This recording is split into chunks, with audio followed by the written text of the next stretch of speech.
How do we get the time and the space that we need to connect with our deep sources of resilience? We spent the last 4 episodes talking about decentering the ego, connecting with that which is greater than yourself, that which is greater than your ego, connecting with others in political action, connecting with your unconscious mind through creativity, connecting with another person through love and loving presence, connecting with the cosmos, feeling the oneness of the universe, or connecting through others, strangers, through love and through service. But we can't do any of this unless we disconnect from the immediacy, the day-to-day, the urgency of the now. We need to distance ourselves at least a little bit from what is right in front of us. We need to create a little bit of space. We talked about how to stop doom scrolling. And we also talked about limiting your information to just what you need to take effective action in the world. But what does that look like? What does that look like on a day-to-day level? How do we arrange our lives so that that's possible, that we can get what we need informationally, but we don't flood our nervous systems, so we can keep ourselves free to do what we need to do in the world, to take care of the people we love, to show up for them, to do our work, to get the resources for our family that we need, and to resist authoritarianism and restore the planet. What does this all look like in practice in the day-to-day? Today in Resilience in Dark Times, disconnecting from the noise and finding sanctuary. You're listening to Resilience in Dark Times. I'm your companion and guide, Michael Glavin. Whatever brought you here, I'm glad you found us. This is a space for honest conversation, practical strategies, and the kind of hope that comes from facing reality together. Let's dive in.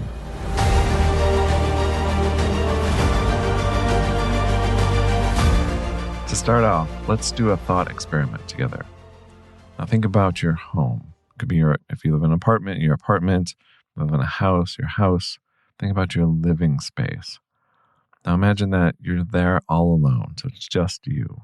If you have a partner, your partner's out. If you have kids, your kids are at school. You don't have any work. It's a day off. So it could be a holiday, it could be the weekend. You're alone in your house, just you. Maybe you have a cup of coffee or a cup of tea. It's a nice afternoon, sunlight streaming through your windows. And now imagine all your electronic devices no longer exist. You don't know why, you're not distressed.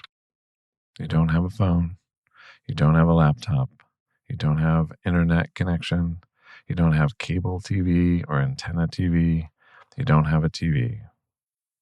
No outside communication coming into your home, nothing going out, nothing disturbing you. What happens in your body as you imagine this? You just in your house, all alone, no external stimulation. For me, the first thing I notice is a great wave of relief. My body, whole nervous system just goes, like I can finally breathe. All the stress and the static just goes away. I feel my mind opening up, feel my body relaxing, just opening up to the space, the spaciousness. That's not that noise, that clutter, that distraction of all those voices trying to get my attention. Just gone, just silence, just removed. And I finally feel, I can just rest. I can rest in the stillness and the silence. Just me in my house with my cup of tea, sunlight coming through the windows. For me, it feels so good just to imagine that. And then the next thing that comes up is a feeling of not even boredom, but an anticipation of boredom. And then a motivation to, maybe I can get a book or a journal or go for a walk or get out. But I think that's very interesting. Suddenly I'm alive again. I'm back in the world, in the real world, in the 3-dimensional space that my body inhabits, but I forget. I forget when I'm on my phone or looking at my laptop or watching YouTube on my TV. I forget that I'm there alone in my house and I can rest. I can just let go of everything for a while. I can restore myself. The truth of the moment is that I'm all alone in my house. But I trick my brain into thinking that I'm not alone, that I'm inundated, that I'm under assault, that there are all these crises coming up and then I have to respond to them and my nervous system gets going and I start thinking about them and what are we going to do? How can I respond to this? What do I need to do? I get angry, I get sad, I get upset. All of this drama comes along and it's all sort of generated. It's not the truth of the moment. It's all in my head coming through these devices. And yeah, there's some important information there, so I don't want to rule that out. But most of that is static and noise and not needed. It's not needed for my health or well-being, or for me to be a good citizen or a good actor in the world, or to be tuned into taking care of the planet or taking care of my kids or doing my job. It's noise. It's wasted energy, wasted time, wasted life, my wasted life. And it calls to mind The Matrix, the film The Matrix, which is a really classic sci-fi movie where people are plugged into this virtual reality space. And then they were given the opportunity to wake up from this fake simulated reality. And when they wake up, it's horrible. I don't want to spoil it for you, but people are given the option of a blue pill and a red pill. And the blue pill is to stay in this simulation and to be relatively happy in this simulation. And the red pill is to wake up to the truth of what's actually going on. And this is the metaphor, I think, for our age. I think this captures sort of our situation now with social media and regular media and entertainment and TV. There's this, what Jean Baudrillard calls hyperreality. I think he's the philosopher of our age, as Baudrillard. I love his writing, and he talks about hyperreality. So hyperreality is a simulation of reality, but it's more intense. It's more perfect. He talks about theme parks. Theme parks are recreations of something that actually exists or something that's imagined. He talks about simulacrum, which is a simulation of something that never existed. And people often prefer the simulation to the reality, the fake artificial to the real. So he calls this the simulation the hyperreal. And we can see this not just in theme parks, but it's all over. Reality TV is a great example. It's not real. It's produced, it's manufactured, but it's sold as something that's real. And it's more real than real. And people get caught up in it as if it were real, but it's not really real. And if you think about virtual reality, that's exactly what virtual reality is. I think about artificial intelligence. We're more and more entering this world that's artificial, and we're often preferring this world, this artificial, hyper real world. In some cases, it's very entertaining. That's how I get it. But also, there's something really lost, and that's reality. What am I not doing when I'm scrolling through social media? I'm not out there meeting my neighbors. I'm not connecting with other people. I'm not taking care of the planet. I'm not being alone in my house, just restoring and resting and nourishing myself. I'm not going and gaming with my friends and connecting with them on a social level, on a personal level, on a human level. So I want to set up this dichotomy between the hyper real, this fantasy fiction that's supposed to be reality, but it's not really, and there's some ties to it, and it poses as reality, and the real, what people call IRL, in real life, the FaceTime, actual face-to-face communication, actually being in nature, actually being alone in your house. I want to set up that distinction between the real and the hyperreal. And there's one allegory that really captures this, and that's Plato. You might have seen where this is going. And I don't love Plato at all, but he's a classic and he has really influenced Western thought. And so he's very important. I think the allegory of the cave really captures the dichotomy well. This is the story for today. This is Plato's allegory of the cave from his The Republic. So get a blanket and jump into a beanbag chair, snuggle up with your cat or your dog. And here we go. Well, I should say that Plato's Republic is a dialogue between a couple people. So occasionally you'll hear someone say, I see, and oh, I understand, and I get it. Tell me more. You're so brilliant. So that's the quote-unquote dialogue part. It's usually one person, Socrates, saying all the really interesting things, and then someone else saying, ooh, then someone else giving straw arguments that Socrates knocks down. Socrates is the mouthpiece. It starts off with Socrates talking, and he says, and now, I said, let me show in a figure how far our nature is enlightened or unenlightened. Behold, human beings living in an underground den, which has a mouth open towards the light and reaching all along the den. Here they have been from childhood and have their legs and necks chained so that they cannot move and can only see before them, being prevented by the chains from turning around their heads. Above and behind them is a fire blazing at a distance, and between the fire and the prisoners there is a raised way. And you will see, if you look, a low wall built along the way, like a screen which marionette players have in front of them, over which they show the puppets. I see.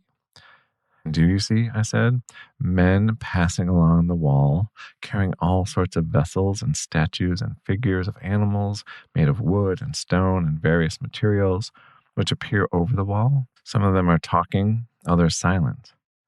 The other person says, you have shown me a strange image, and they are strange prisoners. Socrates says, like ourselves, I replied, and they see only their own shadows or the shadows of one another, which the fire throws on the opposite wall of the cave. True, he said. How could they see anything but the shadows if they were never allowed to move their heads? And of the objects which are being carried in like manner, they would only see the shadows. Yes, he said.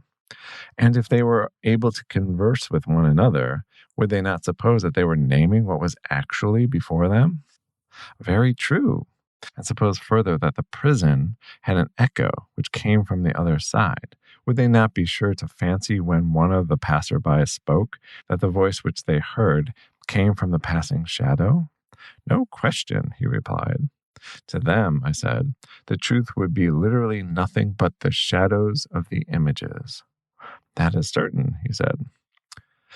And now look again and see what will naturally follow if the prisoners are released and disabused of their error. At first, when any of them is liberated and compelled suddenly to stand up and turn his neck round and look towards the light, he will suffer sharp pains. The glare will distress him, and he will be unable to see the realities of which his former state he had seen in the shadows, and then conceive of someone saying to him that what he saw before was an illusion, but that now, when he is approaching nearer to being, and his eye is turned towards more real existence, he has a clearer vision. What will be his reply? And you may further imagine that his instructor is pointing to the objects as they pass and requiring him to name them. Will he not be perplexed? Will he not fancy that the shadows which he formerly saw are truer than the objects which are now shown to him? Far truer. And if he is compelled to look straight at the light, will he not have a pain in his eyes, which will make him turn away to take refuge in the objects of vision which he can see, and which he will conceive to be in reality clearer than the things which are now being shown to him? True, he said. And suppose once more that he is reluctantly dragged up the steep and rugged ascent, and held fast until he is forced into the presence of the sun himself. Is he not likely to be pained and irritated? When he approaches the light, his eyes will be dazzled, and he will not be able to see anything at all of what are now called realities. Not all in a moment, he said. He will require to grow accustomed to the sight of the upper world, and first he will see the shadows best, next the reflections of men and other objects in the water, and then the objects themselves. Then he will gaze upon the light of the moon and the stars and the spangled heaven, and he will see the sky and the stars by night better than the sun or the light of the sun by day. Certainly. Last of all, he will be able to see the sun, and not mere reflections of him in the water, but he will see him in his own proper place, and not in another, and he will contemplate him as he is. Certainly. What I love about this myth and how I think it captures our present moment, it's so easy to get seduced into the shadows and the puppet play that we see online and that virtual reality. And we start to think that that is true, that is the reality. And then to break out of it is painful. If we put down our phone, if we lost all that media access, it can be upsetting to be disconnected from the hyperreality. It reminds me of Star Trek Next Generations, where there's the Borg. And the Borg is a collective of all these different individuals tapped into the same hive mind. And one of the members of the Borg gets separated, and he's so lonely because he's disconnected from the collective. So that disconnection from that hyperreality can be painful. We talked about the dopamine addiction, that we get those hits, those dopamine hits from updates and likes and all of that stuff. And so to separate from that, to separate out of the cave, to actually go into nature, to go into your life, to go into reality, to realize I'm alone in this room by myself, can be upsetting, can be disorienting, can be painful.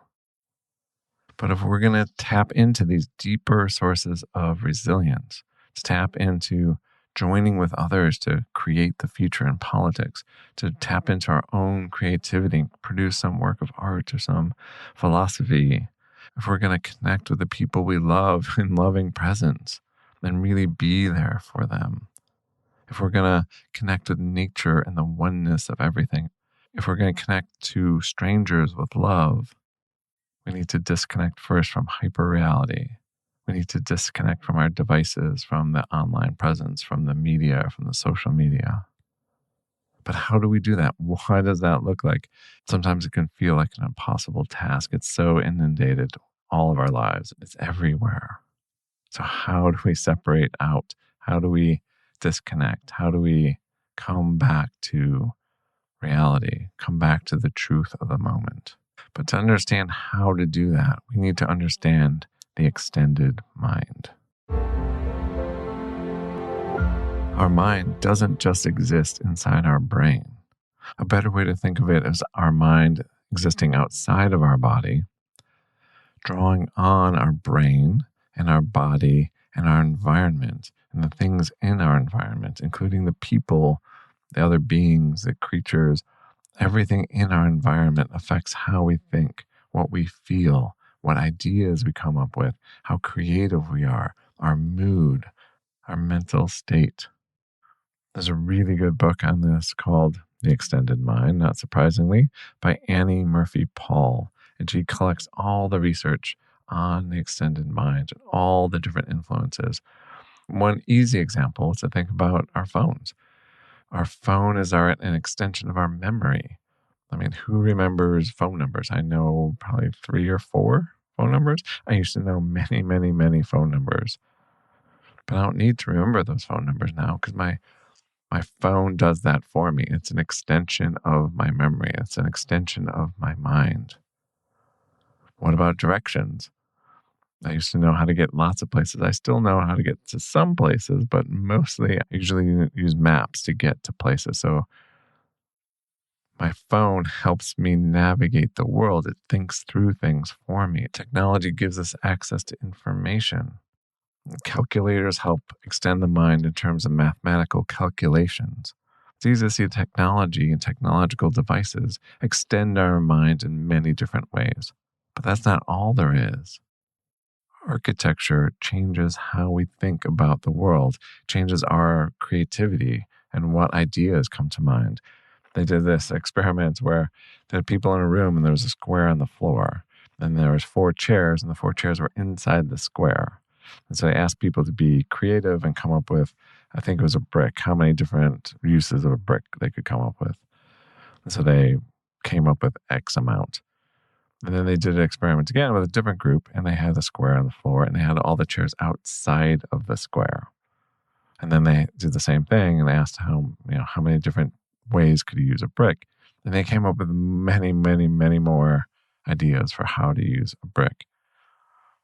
Our brains are influenced by our environment. The first group was thinking inside the box. The second group was thinking outside the box. Our unconscious mind is very literal sometimes and also metaphorical. We pick up on our environment. There have been many studies on how architecture affects our sense of well-being, our sense of spirituality, our connection with others, our creativity. But that's just architecture. Nature has a similar effect on our mood, our healing rates, our ability to think, our sense of well-being, our blood pressure, our rate of healing. If we're exposed to nature, we heal faster than if we're not. They did an interesting experiment with day traders, people who have to make quick decisions on whether or not to buy or sell. And the decisions happen so fast that they happen before conscious awareness. They happen at an unconscious level. And the people in the experiment, the people who were in touch with their bodies, made much better decisions. They used their intuition, which means they used all of their senses. They did another experiment with cell phones. They gave people a test, and they had 2 groups. One group that had their cell phone on the desk with them while they were taking the test, and the other group didn't have their cell phone in sight. The people who could see their cell phone did much worse on the test. Just being able to see a cell phone is a distraction. It impairs our ability to think and to focus and to concentrate. Our brains are associative. When we're in certain environments, our bodies start to get ready to do whatever it is we normally do in that environment. Our environment cues our bodies to shift into a certain state that will ready us for whatever we need to do in that environment. So that state can be one of relaxation if the cues are to relax us, or it can be one of stress if those cues are stress cues. That can get our adrenaline going and get us revved up to take action and to do whatever. You've probably noticed this if you go to the gym regularly for any length of time.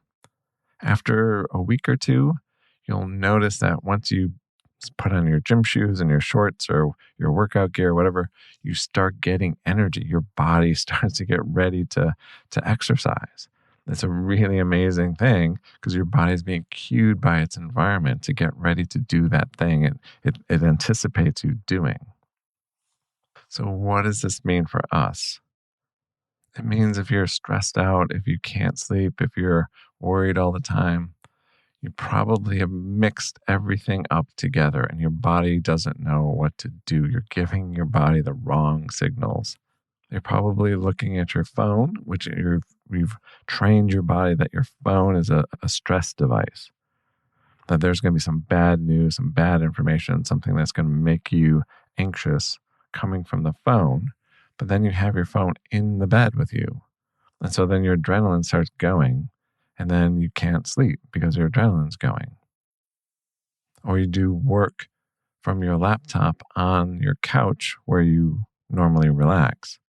And so at first that's okay because you associate that couch with relaxation. And so you're able to do your work in a slightly more relaxed way. But then the stress of the work contaminates that relaxation space. So then that couch is no longer associated with relaxation. It's also associated with stress and adrenaline.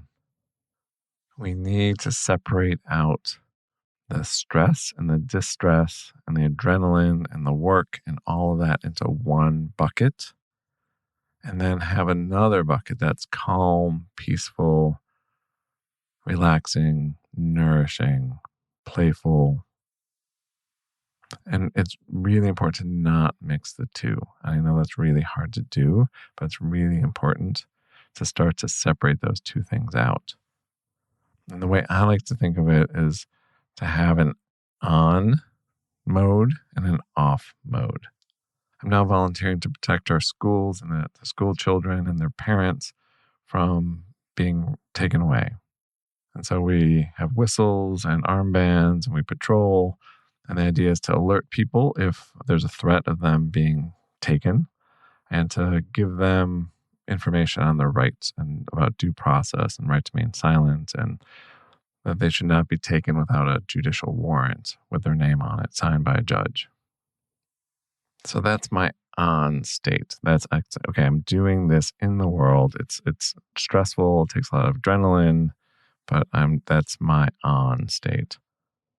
So then that allows me to have an off state. If I'm not on, then I can be off. Then I can be off duty. Then I can relax, do something nourishing, take care of myself. So those are two roles. One role is I am being active in my community, helping defend my community and the people in this community. And I'm also taking care of myself and taking care of my family and restoring. To separate all this out, I want to think of three things: purpose, location, transition. So first of all, what's your purpose in this moment? Is your purpose relaxation? Is your purpose sleep? Is your purpose downtime?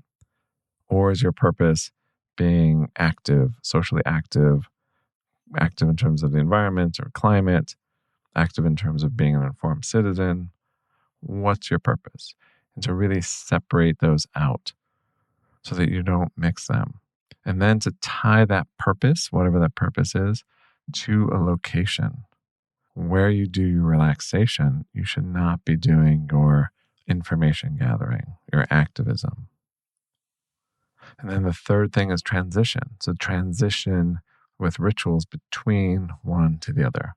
So those are the three things that I want you to think about. What's my purpose right now in this moment? What am I supposed to be doing? 2, where am I supposed to be doing it? And then 3, transitioning between them so you don't mix them up. We can start real simple. We need a space where you can go into what I call monk mode.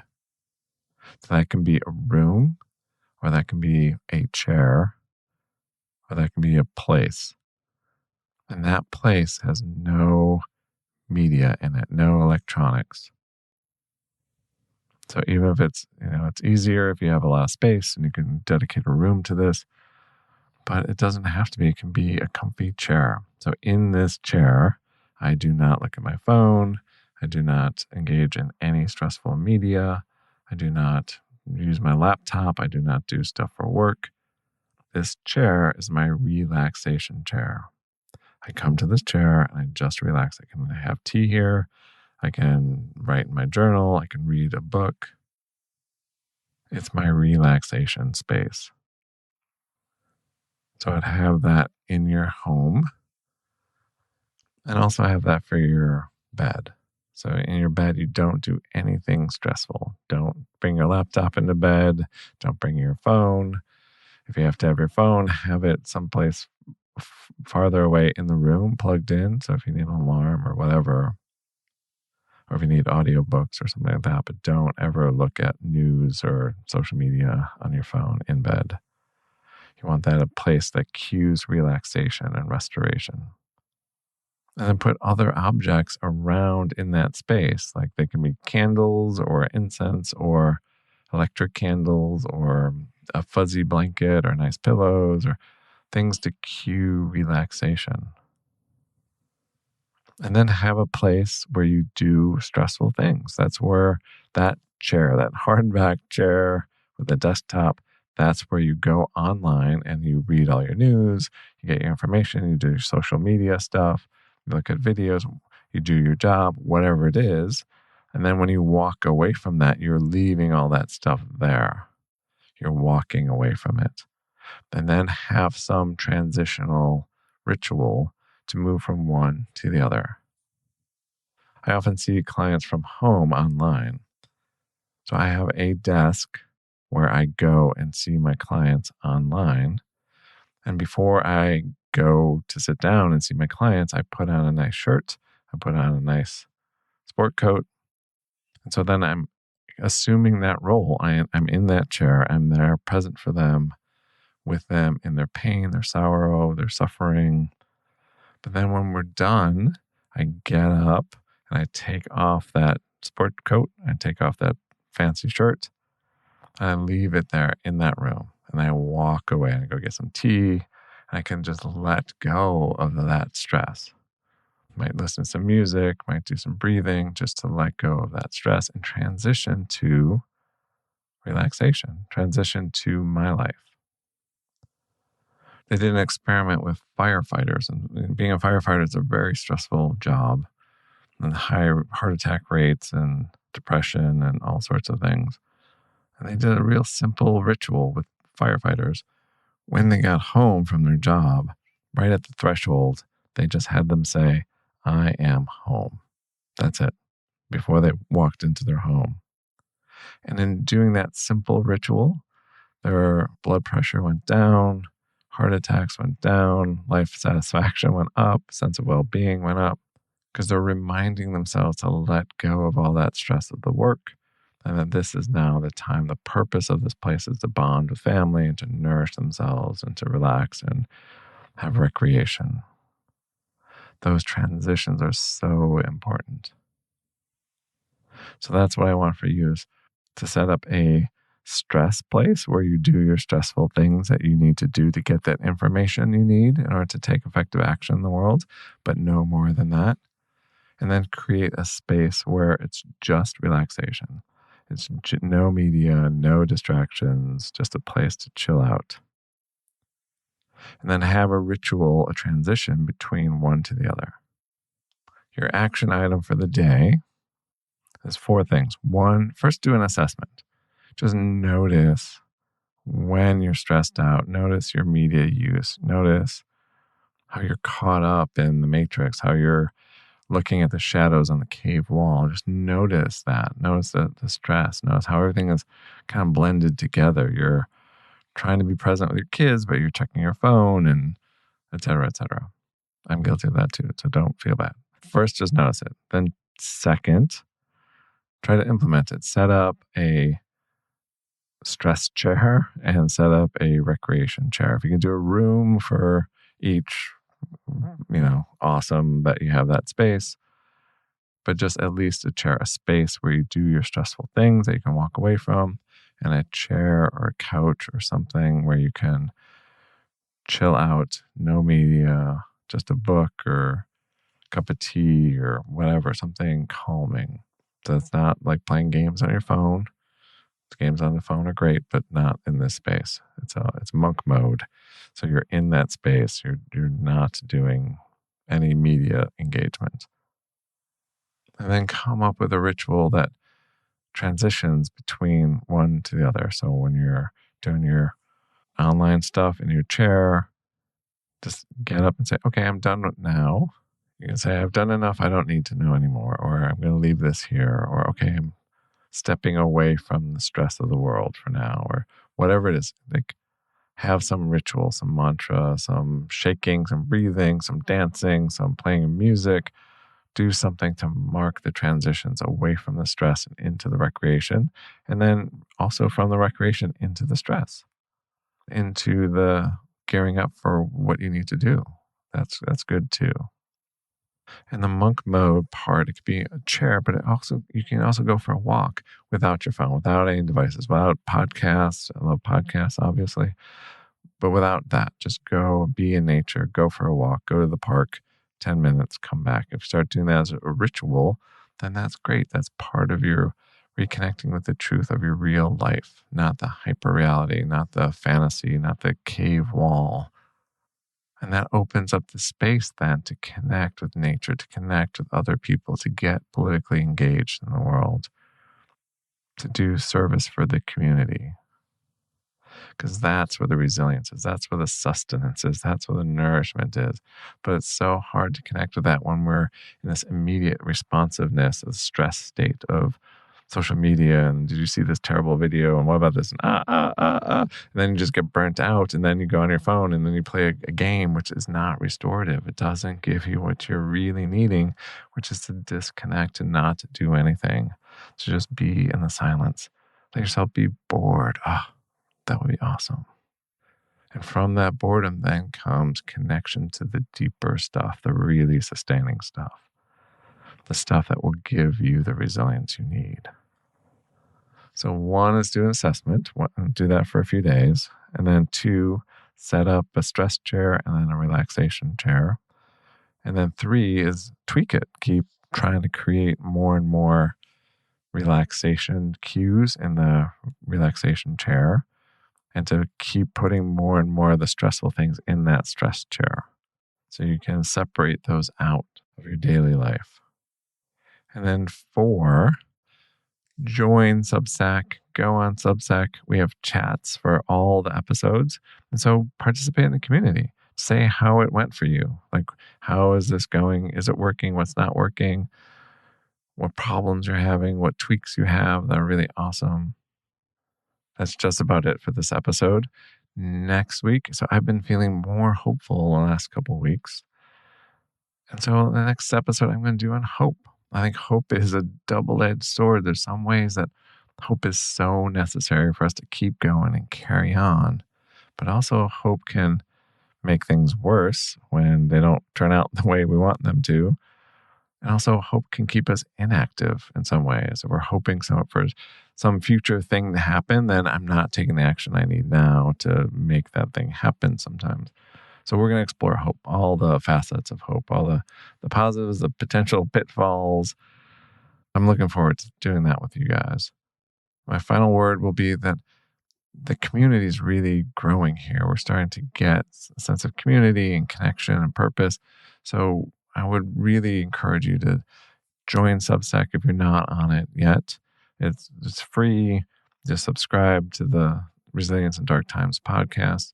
And then you have access to, they're called chats, but they're kind of just like threads. And we have different topics. And so you can come and introduce yourself. And I want to get conversations going in that space. That hasn't happened yet. But if you can do that, that'd be wonderful. I'd love to chat with you and explore these ideas further in a thread, in a discussion thread. All right, that's it. Until next time, I can't wait to meet you online. You are awesome, and I will see you next episode.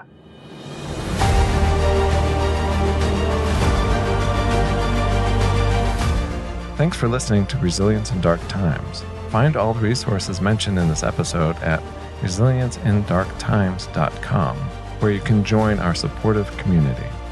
Subscribe and review the show to help us reach more people who need this support. I'm Michael Glavin, as always, your companion and guide. Together we can light the way through any darkness.